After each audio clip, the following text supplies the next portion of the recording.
اعوذ باللہ من الشیطان الرجیم بسم اللہ الرحمن الرحیم قل ادعوا الذین زعمتم من دون اللہ لا یملکون مثقال ذرۃ فی السماوات ولا فی الارض وما لهم فیہما من شرک وما له منهم من ظہیر ولا تنفع الشفاعة عنده الا لمن اذن له حتى إذا فزع عن قلوبهم قالوا ماذا قال ربكم قالوا الحق وهو العلي الكبير قل من يرزقكم من السماوات والأرض قل الله وإنا أو إياكم لعلى هدى أو في ضلال مبين قل لا تسألون عما أجرمنا ولا نسأل عما تعملون قل يجمع بيننا ربنا ثم يفتح بيننا بالحق وهو الفتاح العليم قل أروني الذين ألحقتم به شركاء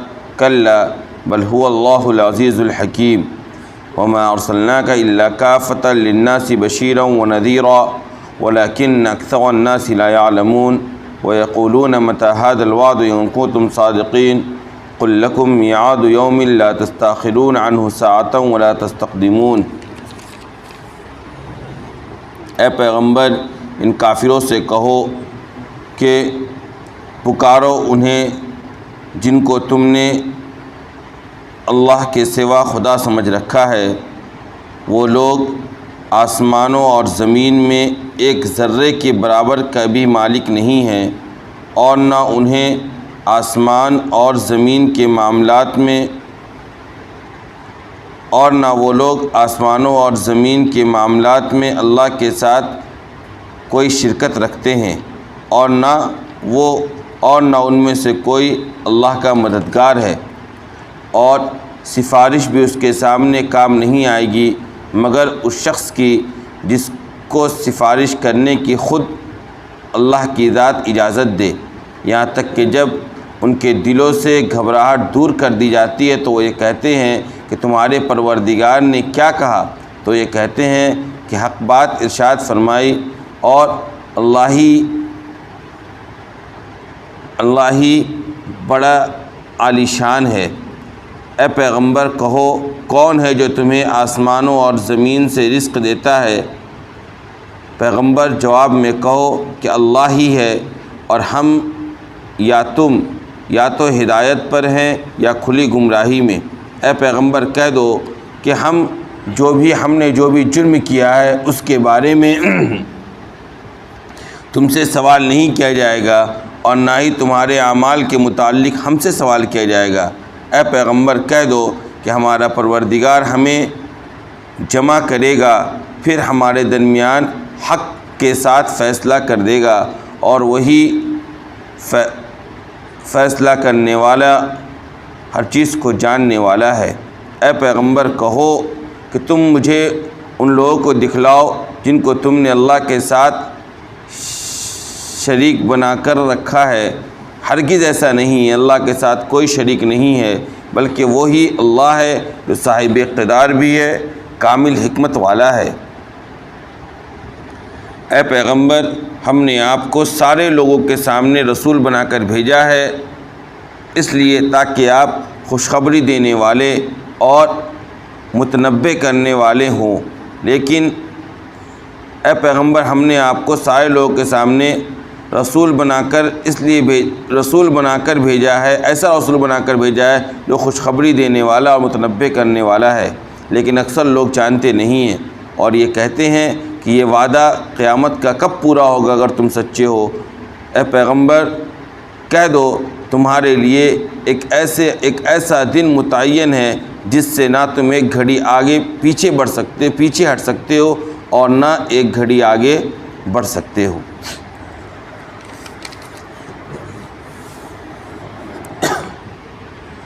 سورہ سبا کی تفسیر چل رہی ہے، اور اس سلسلے میں گزشتہ کل تفسیر میں قوم سبا کا تذکرہ بہت تفصیل سے آ چکا ہے۔ آج کی جو آیتیں ہیں اس میں پہلی دو آیتوں کے اندر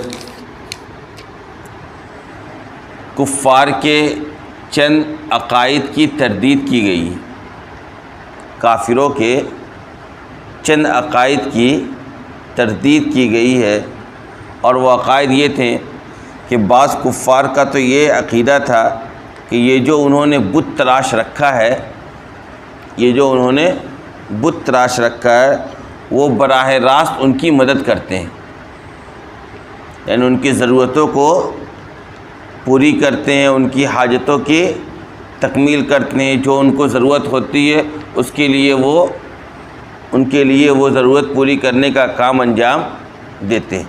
ایک تو بعض کافروں کا عقیدہ یہ تھا کہ یہ بت کو براہ راست، ان بتوں کو کیا ہے، اختیارات حاصل ہیں اور سارے کام ہمارے یہی بت انجام دیتے ہیں۔ بعض کافروں کا عقیدہ یہ تھا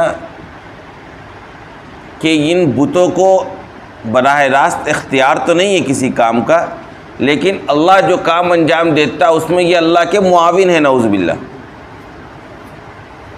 بعض کافروں کا عقیدہ یہ تھا کہ یہ جو بت ہیں یہ براہ راست تو کچھ نہیں کرتے ہیں، یعنی ان کو اختیار نہیں ہے، ہماری ضرورتوں کی تکمیل تو اللہ ہی پورا کرتا، لیکن اللہ کے مددگار ہے، یعنی اللہ کو ہماری ضرورت کی تکمیل کرنے میں نعوذ باللہ ان بتوں کی ضرورت پڑتی ہے، ان کی مدد کی ان کو ضرورت پڑتی ہے۔ تو بعض کا عقیدہ یہ تھا کہ یہ کیا ہے، اللہ کے نعوذ باللہ معاون ہے۔ بعض کافروں کا عقیدہ یہ تھا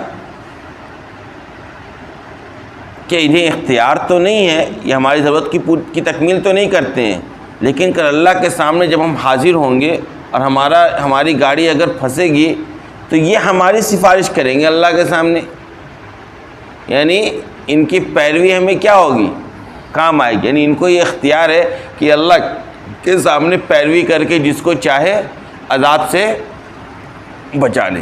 اس طرح کے بعض عقائد، بعض قسم کے مختلف کفار مکہ کے اس طرح کے عقائد ذہن و دماغ میں موجود تھے۔ قرآن نے پہلی دو آیتوں کے اندر ان تمام عقائد کی تردید کی۔ سب سے پہلے ان کافروں کی اس عقیدے کی تردید کی جو یہ سمجھتے تھے کہ یہ بت ہی براہ راست کیا ہے، ہماری ضرورتوں کی تکمیل کرتے ہیں۔ کہا دیکھو قل ادعوا الذین زعمتم من دون اللہ لا یملکون مثقال ذرۃ فی السماوات ولا فی الارض وما لهم فیہما من شرک۔ اے پیغمبر ان کافروں سے کہو کہ انہیں بلاؤ جنہیں تم اللہ کے سوا جنہیں تم نے کیا سمجھ رکھا ہے، خدا سمجھ رکھا ہے۔ ان بتوں کے بارے میں تمہارا یہ عقیدہ ہے کہ وہ کیا ہیں، خدا ہیں، نعوذ باللہ، خدا کے علاوہ دوسرے خدا ہیں، اور جس طرح خدا تمام ضرورتوں کی تکمیل کرتا ہے، تمام چیزوں کا اختیار رکھتا ہے، تمام چیزوں کا مالک ہے، ویسے وہ بت ہے، تو انہیں ذرا کیا کرو، ہمارے سامنے پیش کرو۔ اے پیغمبر ان سے کہو لا یملکون مثقال ذرۃ فی السماوات ولا فی الارض، کہ یہ لوگ آسمانوں اور زمین کے اندر ایک ذرے کے برابر کا بھی انہیں ملکیت حاصل نہیں ہے، یعنی ان کی حیثیت یہ ہے کہ ایک ذرہ بھی ان کے اختیار میں نہیں ہے کہ وہ اپنے اختیار سے جسے چاہے دے دے اور جس سے چاہے روک لے، اور وہ کسی بھی چیز کے مالک نہیں، ایک ذرے کے بھی مالک یہ آسمان اور زمین میں نہیں ہے۔ وما لہم فیہما من شرک، اور آسمان اور زمین کے جو معاملات ہیں ان معاملات میں یہ اللہ کے ساتھ شریک بھی نہیں ہے، یعنی ایسا نہیں ہے کہ اللہ کے ساتھ یہ کیا ہوں، ان کی شرکت تو آسمان اور زمین کے معاملات جب طے کیے جاتے ہیں تو ان معاملات کے طے کیے جانے میں یہ بھی کیا ہوں، اللہ کے ساتھ اس میٹنگ میں یا اس فیصلے میں شرکت فرماتے ہو، ایسی بات بھی نہیں۔ اس ٹکڑے کے ذریعے باضابطہ کافروں کے اس غلط عقیدے کی تردید کی گئی جو یہ سمجھتے تھے کہ ان بتوں کو کیا ہے، اختیار حاصل ہے، ساری چیزوں کے یہ مالک ہیں اللہ کی طرح، اور یہ بھی کیا ہے، نعوذ باللہ، اللہ کی طرح ان کی ذات بھی اسی طریقے سے ہے جس طریقے سے اللہ کی ذات ہے۔ وما لہ منہم من ظہیر، ان کافروں کے عقیدے کی بھی تردید کر دی گئی جو یہ سمجھتے تھے کہ انہیں براہ راست اختیار تو نہیں ہے، یہ کسی چیز کے مالک تو نہیں ہے، لیکن اللہ جو کام کرتا ہے اس میں یہ اللہ کیا کرتے ہیں، معاونت کرتے ہیں۔ ایسا ہوتا ہے نا بھائی، دنیاوی اعتبار سے آپ دیکھیں تو اس طرح ہوتا ہے۔ بعض لوگ ہوتے ہیں جن کو ایک کام کے کرنے کا ہنر ہوتا ہے، بعض لوگ ہوتے ہیں کہ جو ہنر تو نہیں ہوتا لیکن جو کام انجام دے رہا ہے اس کے ہیلپر ہوتے ہیں، اس کے مددگار ہوتے ہیں۔ کہا وما لہ منہم من ظہیر، ان میں سے کوئی اللہ کا مددگار بھی نہیں، کوئی بت اللہ کا مددگار بھی نہیں۔ یہ دو طرح کا عقیدہ ہو گیا جس کی تردید کر دی گئی۔ تیسرا عقیدہ کیا میں نے بتلایا تھا کافروں کا تھا بعض کافروں کا عقیدہ یہ تھا کہ یہ لوگ ہمارے کیا بنیں گے کل قیامت کے دن اللہ کے سامنے؟ سفارشی بنیں گے.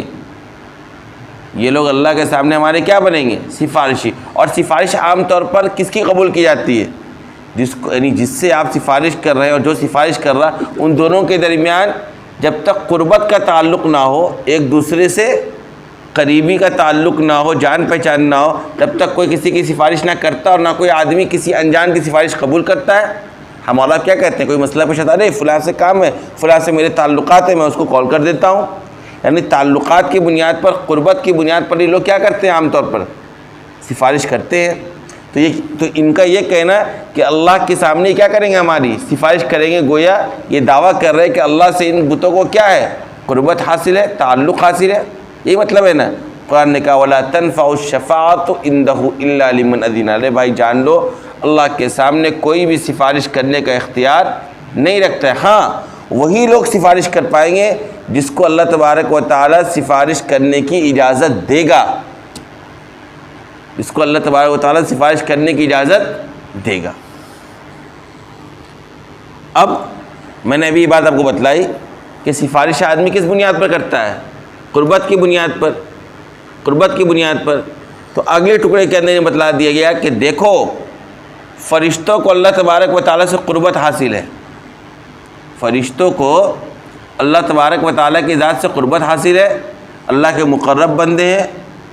اس کے باوجود ان فرشتوں کی حالت یہ ہے کہ جب انہیں کسی بات کا حکم دیا جاتا ہے یا انہیں کوئی فیصلہ سپرد کیا جاتا ہے کہ یہ فیصلے جا کر دنیا کے اندر پیش کر دو، یہ جا کر میرے پیغمبر تک پہنچا دو، اللہ کے ساتھ قربت ہونے کی بنیاد پر جب انہیں یہ کام سپرد کیے جاتے ہیں تو ان کی حالت یہ ہے کہ یہ رعب کے مارے مدہوش ہو جاتے ہیں، گھبراہٹ کے شکار ہو جاتے ہیں.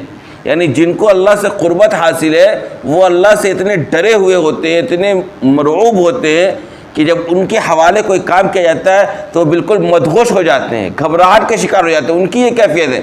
تو جنہیں کوئی اللہ سے قربت ہی حاصل نہیں ہے وہ اللہ کے سامنے کیسے سفارش کر دیں گے؟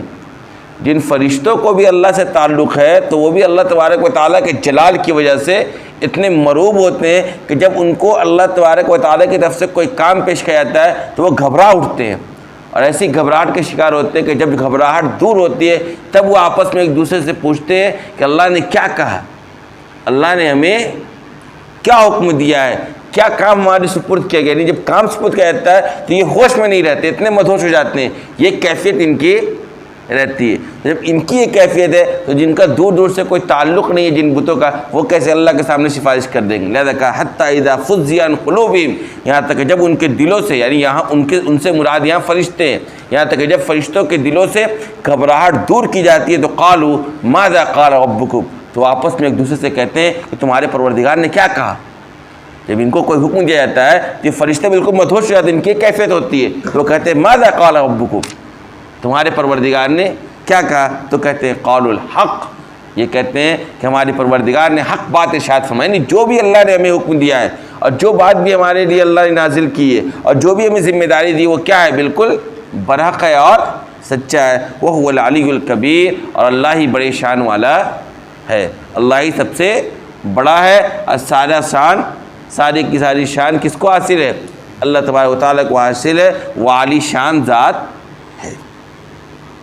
قل، یہ تو ہو گیا دو تین طرح کا جو عقیدہ تھا کفار مکہ کا، اس کی تردید کہ نہ کسی بت کو کسی کام کا اختیار حاصل ہے، نہ کسی چیز کی ملکیت حاصل ہے، نہ وہ کسی معاملات میں اللہ کے ساتھ شریک ہے، نہ وہ اللہ کے مددگار ہے، نہ ان کو سفارش کرنے کا کوئی حق اور اختیار حاصل ہے. قل من یرزقکم من السماوات والارض، قرآن کا انداز ہے کہ وہ پیغمبر کو کہتا ہے سوال کرو ان سے، خود ان سے جواب لو، اور جواب نہیں دینے کے بن رہا تو خود تم جواب پیش کر دو. یعنی ان کو اللہ کے ہی تمام اختیارات ہونے یا اللہ کے علاوہ جو لوگ ہیں وہ بالکل کیا ہیں، ناکارہ ہیں. ان کو کسی قسم کا اختیار حاصل، کسی بت کو کسی قسم کا کوئی اختیار حاصل نہیں ہے. اس کو قرآن خود کئی جگہ ان سے سوال کر کے ان کے لیے ثابت کرتا ہے. کہو من یرزقکم من السماوات والارض، آسمان اور زمین میں سے کون ہے جو تم کو رزق دیتا ہے؟ بتلاؤ. کیا کسی بت نے آج تک لا کر تمہارے سامنے رزق پیش کیا ہے؟ یا کوئی ایسا نظام کسی بت نے بنایا کہ جس نظام کے ذریعے تمہیں رزق حاصل ہو رہا ہو؟ من یرزقکم من السماوات والارض، کون ہے جو تمہیں رزق دے رہا آسمان اور زمین میں سے؟ قل اللہ، پھر ان سے کہو کہ اللہ تبارک و تعالیٰ ہی جو ہمیں کیا دے رہا ہے؟ رزق دے رہا ہے۔ رزق کا مالک کون ہے؟ اللہ تبارک و تعالیٰ کی ذات ہے۔ کہہ دو وَإِنَّا وَإِيَّاكُمْ لَعَلَىٰ هُدًى وَفِي ضَلَالٍ مُبِينٍ۔ دیکھو دو ہی بات ہو سکتا ہے، یا تو ہم اور تم یا تو ہدایت پر ہیں یا کھلی گمراہی میں۔ بھائی یا تو جو تم کہہ رہے ہو وہ صحیح ہوگا یا غلط ہوگا۔ اگر صحیح ہے تو ہدایت پر ہو، اور اگر تمہارا عقیدہ غلط ہے تو کیا ہے؟ کھلے طور پر گمراہی میں ہو، اور تمہارے عقیدے کی غلط ہونے کو کئی مرتبہ قرآن نے ثابت کر دیا۔ لہذا کہو وَإِنَّا وَإِيَّاكُمْ لَعَلَىٰ هُدًى وَفِي ضَلَالٍ مُبِينٍ، ہم ہو یا تم یا تو ہدایت پر ہیں یا تو کھلی گمراہی میں۔ قُلْ لَا تُسْأَلُونَ عَمَّا أَجْرَمْنَا وَلَا نُسْأَلُ عَمَّا تَعْمَلُونَ، اے پیغمبر ان سے کہہ دو کہ ہم نے جو جرم کیا ہے نا، یا ہم جو کر رہے ہیں اس کا تم سے سوال نہیں کیا جائے گا۔ وَلَا نُسْأَلُ عَمَّا تَعْمَلُونَ، اور تمہارے اعمال کے متعلق بھی ہم سے سوال نہیں کیا جائے گا۔ کیا پتہ چلا؟ پتہ ہی چلا کہ جو کرے گا اس کو اس کا جواب اللہ کے سامنے دینا ہوگا۔ نہ ہمارے جرم کا سوال تم سے ہوگا، نہ تمہارے اعمال کا سوال ہم سے ہوگا۔ ان سے کہو قُلْ يَجْمَعُ بَيْنَنَا رَبُّنَا ثُمَّ يَفْتَحُ بَيْنَنَا بِالْحَقِّ، کہ ہمارا پروردگار ہمیں جمع کرے گا قیامت کے دن، ہم سب کو کیا کرے گا؟ ایک جگہ اکٹھا کرے گا۔ ثم یفتح بیننا بالحق، پھر ہمارے درمیان حق کے ساتھ فیصلہ کر دے گا۔ آج اختلاف ہے نا، لے کر مذہب کو لے کر، مسلک کو لے کر، عقیدے کو لے کر اختلاف کر رہے ہو۔ ہم کہہ رہے ایک خدا کو مانو، تم ایک خدا کو چھوڑ کر کئی خدا اپنے لیے بنا رکھا ہے، تم نے ان بتوں کو وہ اختیارات دے رکھے جو اللہ تبارک و تعالیٰ کی ذات کے ساتھ خاص ہے۔ آج اختلاف کر رہے تو سن لو، ایک ایسا دن آنے والا ہے جب ہم سب کو ہمارا پروردگار ایک جگہ اکٹھا کرے گا، پھر وہ ہمارے درمیان حق کے ساتھ فیصلہ کر دے گا کہ کون ہدایت پر ہے اور کون گمراہی کا شکار ہے، کون کامیاب ہے اور کون ناکام ہے، کون جنت کا مستحق ہے اور کسی جہنم میں ڈھکیلا جائے گا۔ ان ساری چیزوں کا فیصلہ ہمارا پروردگار ایک دن ہمارے درمیان کر دے گا۔ وَهُوَ الْفَتَّاحُ الْعَلِيمُ، اور وہی فیصلہ کرنے والا، ہر چیز کو جاننے والا ہے۔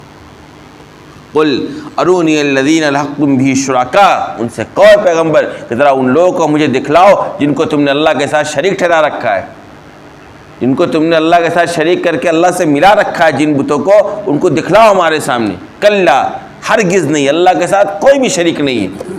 ہر طرح کی شرک کی نفی قرآن کرتا ہے، فوراً کہا کلا، ہرگز نہیں، ایسا کوئی ہے ہی نہیں جس کو تم لا کر سامنے پیش کر دو اللہ کے مقابلے میں، اور یہ ثابت کر دو کہ جو اختیارات اللہ کو حاصل ہے وہ اس بت کو یا تمہارے مانے ہوئے فرضی خداؤں کو حاصل ہے۔ ایسا ہرگز ہو ہی نہیں سکتا ہے۔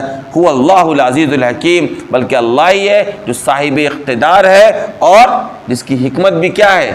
کامل ہے۔ ہر طرح کی اقتدار جس کو حاصل ہے وہ ذات کس کی ہے؟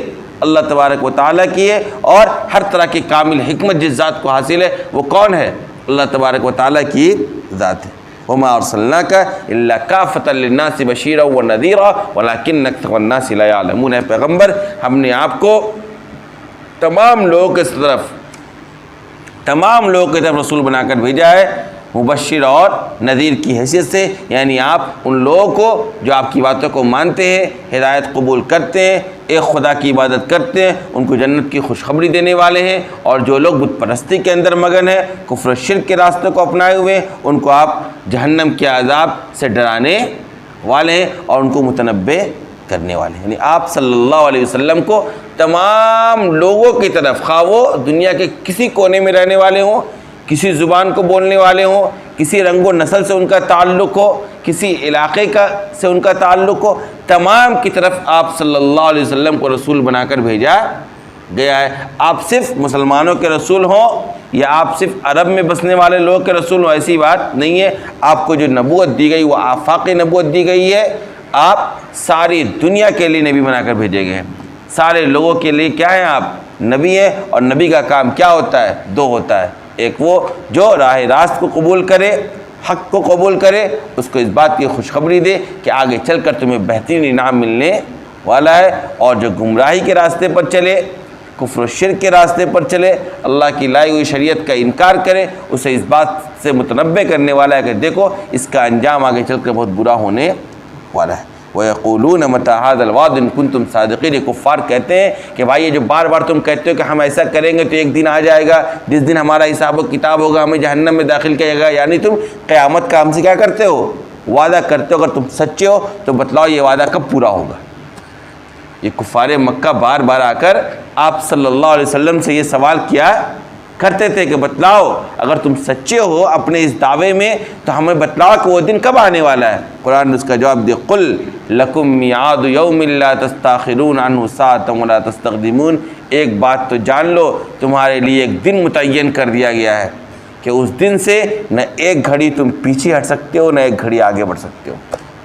قیامت کا ایک دن متعین ہے، اس دن سے کوئی آگے پیچھے نہیں ہو سکتا، اس دن کا سامنا تمہیں کرنا ہی کرنا ہے۔ ہاں رہی یہ بات کہ قرآن نے اس کا جواب کئی مرتبہ دیا، پیچھے بھی ہم نے یہ تفسیر میں کئی مرتبہ کا تذکرہ کیا آپ کے سامنے کہ دیکھیے متعینہ طور پر قیامت کا وقت اس لیے نہیں بتلایا گیا ہے، اگر متعینہ طور پر قیامت کا وقت بتلایا دیا جاتا ہے تو انسان گھبراہٹ کے مارے مر جاتا۔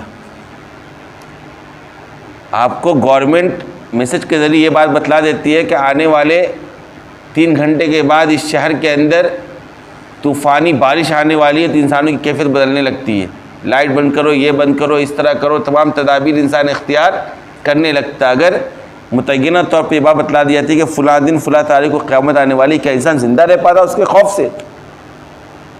اگر پتہ چل جائے کسی کو کہ صبح زلزلہ آنے والا ہے، ہر آدمی اپنے گھر کو چھوڑ کر جا کے میدان میں جمع ہو جائے گا۔ یہ ڈر اور خوف انسان کا، اس ڈر اور خوف سے بچانے کے پیچھے بھی یہ بھی مصلیحت ہے، یہ بھی ایک مصلیحت ہے جس کی پیش نظر قیامت کا متعینہ وقت نہیں بتلایا گیا، لیکن اتنی بات بتلا دی گئی کہ ایک متعینہ دن طے کیا جا چکا ہے، اس سے نہ کوئی تم ایک گھڑی آگے بڑھ سکتے ہو نہ ایک گھڑی پیچھے ہو سکتے ہو۔ قیامت کے دن کا سامنا تو ہر ایک کو کرنا ہی کرنا ہے۔ وآخر دعوانا